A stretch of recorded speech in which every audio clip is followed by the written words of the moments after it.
All right, so Halloween's over. We have lots of little pumpkins that we can use. Instead of throwing them away, we're gonna make pumpkin puree.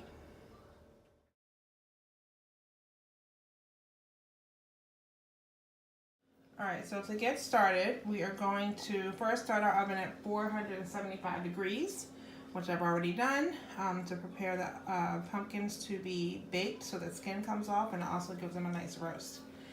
So Sam's gonna take the camera here. She's gonna show how I am going to cut these pumpkins. I've kind of already started.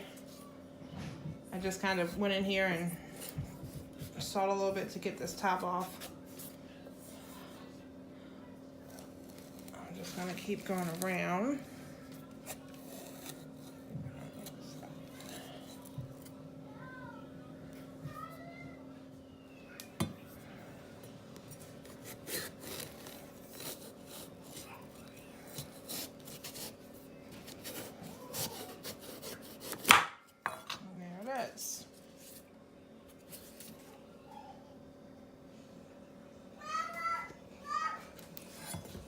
So now that it's cut, the top is cut off, I'm just going to slice this in half so we have two halves of the pumpkin.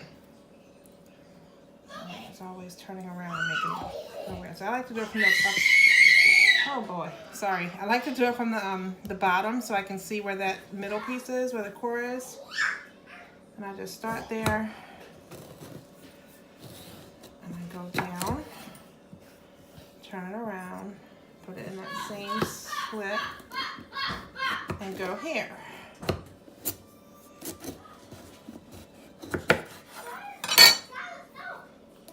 There you go. All right, so now I'm gonna scoop out all the pumpkin guts, and I'm not gonna throw away my seeds. I'm gonna put them, right now I'm gonna put everything in a bowl, in a separate bowl.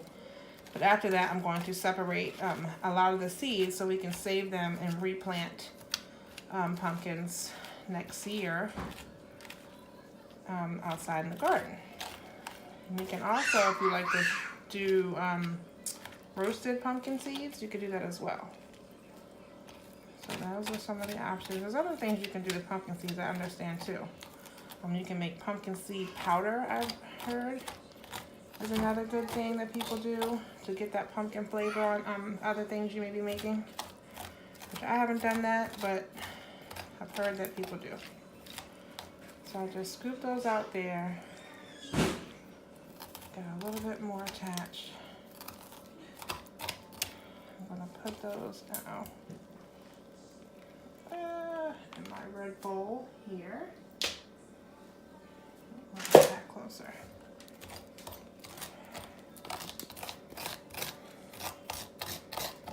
This is kind of the same thing you do like when you're carving your pumpkin.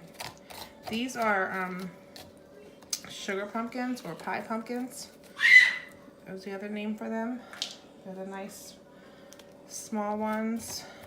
You can use the regular big pumpkins that you carve as well. But I've heard that these just come out a little bit nicer when you're using them for puree. So that's good. There's a little bit of guts left in there.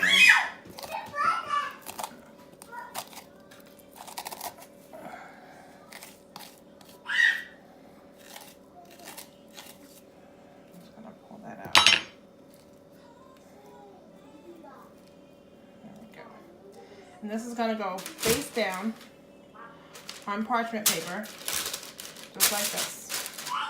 And I'm going to do the next one the same way. And I'll show you what that looks like in a bit.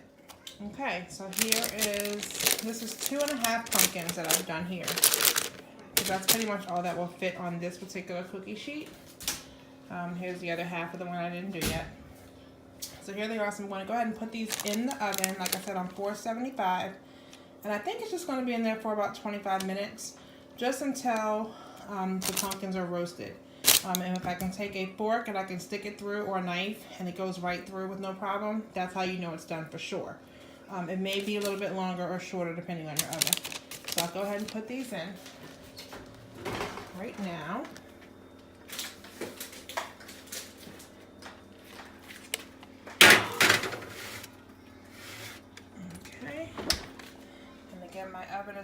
475.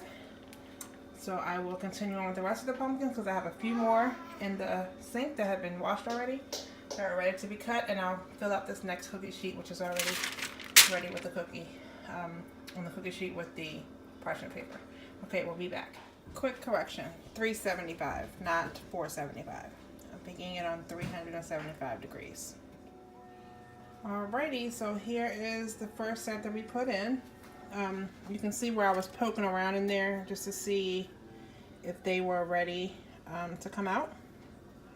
So you can see it peels off really easily once you've roasted them.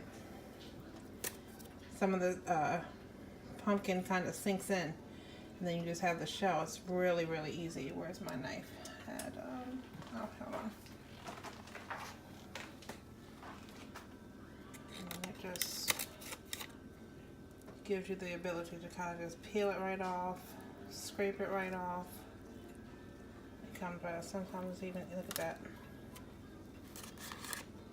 Comes right out. And so now I'm going to start the pureeing process. Once it cools a little bit, I'll let it just sit here for a little bit and cool. And I'm going to be putting it into my Ninja blender to make the puree, and then I'll separate it probably in 1 cup increments.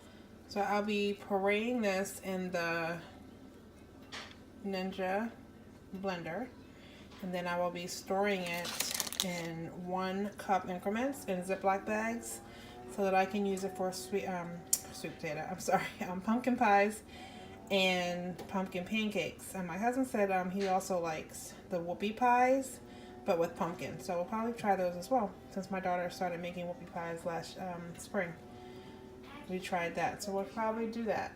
All right, so I'll be back when it's time to, once it's cooled down some, and we'll mix it up in the blender to puree it. Alright, so it's still cooling. As you can see, it's very hot, lots of steam coming off of it, but I've just peeled off all the pumpkin skin. Alright, so it's still very hot, so I'm still going to let it sit, but I have peeled off all of the skin, and I just scooped the pumpkin into a bowl just so it could cool off in here. So you can see it's roasted, did very well. So I'll let that sit for a bit, and the next 2 pans that are already in the oven, I have 2 pans in the oven. I just put a 3rd one in. So this is the first one. The second one's in the bottom oven, and the 3rd one is in the top oven, where it took the place of this one, or this one here. So we'll wait till they're cooled off, and then we'll get them into the blender. Thank you, Silas, for all the screaming. We'll be back. All right, tray number 2 is complete. You can see it's still bubbling. It's so hot. So I'll wait for this to cool a little bit again, and then I'll go ahead and peel it back and dump it in the red bowl with the other pieces that are waiting to cool. All right, I'll check back in a bit. All right, so we are back. All of the pumpkin is in here. Just put a scoop in there just to see how hot it was underneath. But sitting here, my daughter is going to, we just finished dinner, so like the dishes are dry in there. But Sydney's going to pour some in there at a little bit at a time, and then she's going to puree it in the blender, and then we'll keep going from there until it's all complete, and then we'll bag it up. All right, Sydney, you can go ahead and start.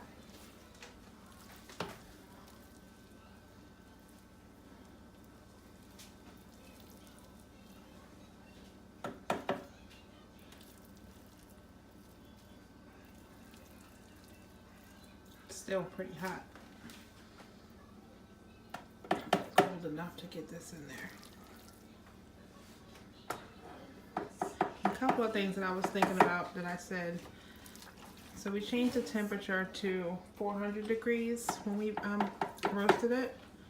And so it was in there probably about 35 minutes at least, maybe 40 minutes before it was soft enough where I was like, okay, it's ready to be done. So 400 degrees, about 35-40 minutes.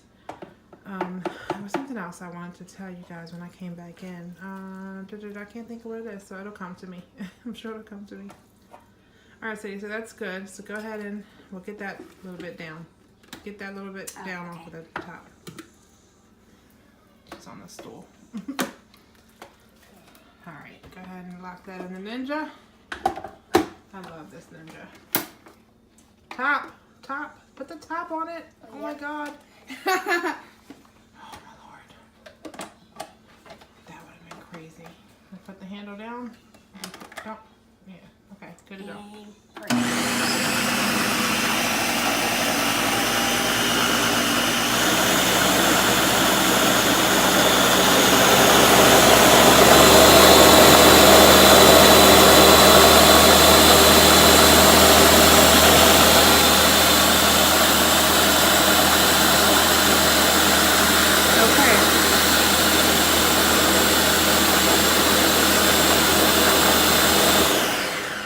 So instead of boring you guys with the loud noise, I'll let this run through for a minute and then I'll let you see what it looks like when we're done pureeing this first batch.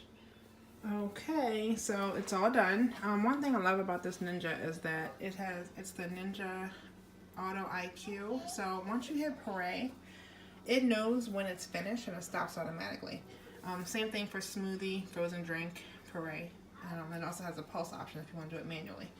Just to throw that tidbit in there so you guys know what we're working with here. But it's all done. So we're gonna go ahead and take this off here. Open up so you can see.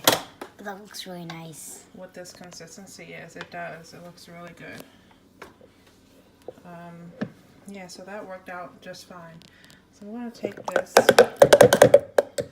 blades out. Sorry for the noise. I'm going to pour it in a separate bowl.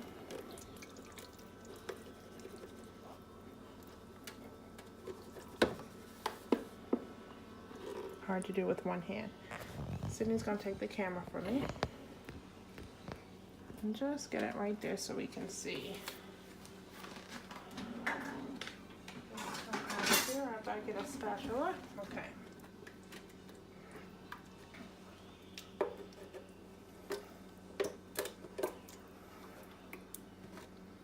This is really good.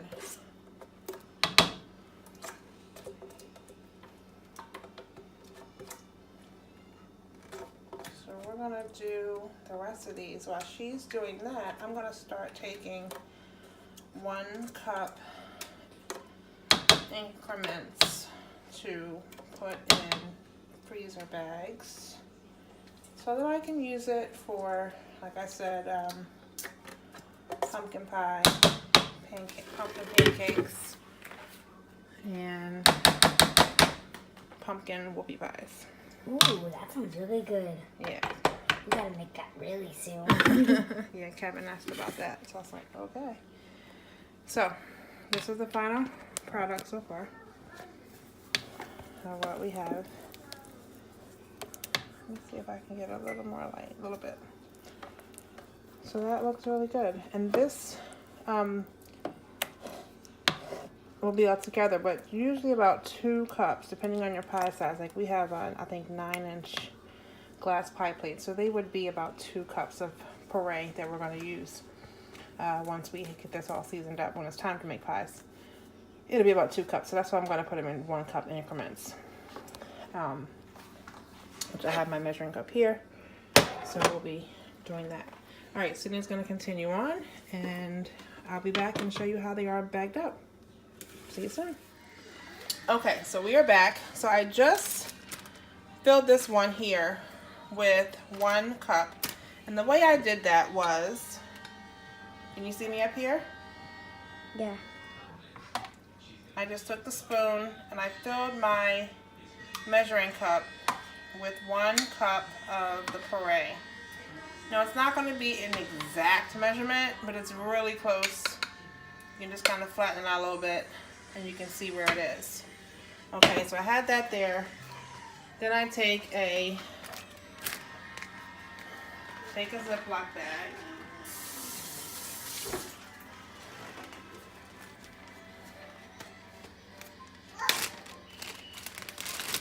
And I'm just trying to open it up a little bit.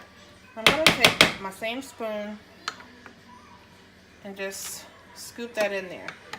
I could have poured it in there, but that would be a lot more mess than I want to deal with.